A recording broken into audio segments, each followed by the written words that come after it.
আমরা বিশ্বাস করি যত সম্ভব, যত দ্রুত সম্ভব আমরা আমাদের যারা গৃহহারা আছেন, যারা সাহায্য পাচ্ছেন না, যারা অনেক বয়স্ক ছেলে মেয়ে নাই, অনেক সময় না খেয়ে রাতে শুয়ে থাকেন, আমরা চাই সেই সব লোকদেরকে উঠে এনে অন্তত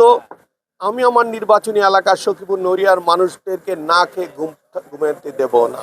আমার কমিটমেন্ট। দুই, আমি আমার এলাকায় এই নড়িয়া সখীপুরের 23টা ইউনিয়ন, একটা পৌরসভা, যারা গৃহহারা আছেন তাদেরকে ম্যাক্সিমাম আমি 2-3 বছরের মধ্যে প্রত্যেককে আমি ঘর দেওয়ার ব্যবস্থা করব, ব্যক্তিগত তহবিল থেকে এবং রাষ্ট্রীয় কোষাগার থেকে। আমার এলাকার পরিবর্তন, আমার পরিবার খুশি হতে হবে। আমার সন্তানরা যারা এখানে এসে ভোট চেয়েছে তারাও মাঠে দেখবে যে বাবার এই এমপি হওয়ার পিছনে যারা এই এলাকায় দরিদ্র ছিল, আজকে দরিদ্র মানুষের মুখে যখন শুনবে যে আমার বাবা কাজ করেছে এবং আমার কর্মীরা শুনবে আমার নেতা কাজ করেছে,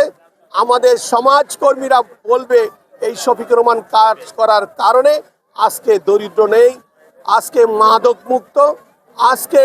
এলাকায় যারা গৃহহারা ছিলেন তাদের গৃহ ম্যাক্সিমাম লোকের হয়ে গেছে, তখনই আমার সফলতা।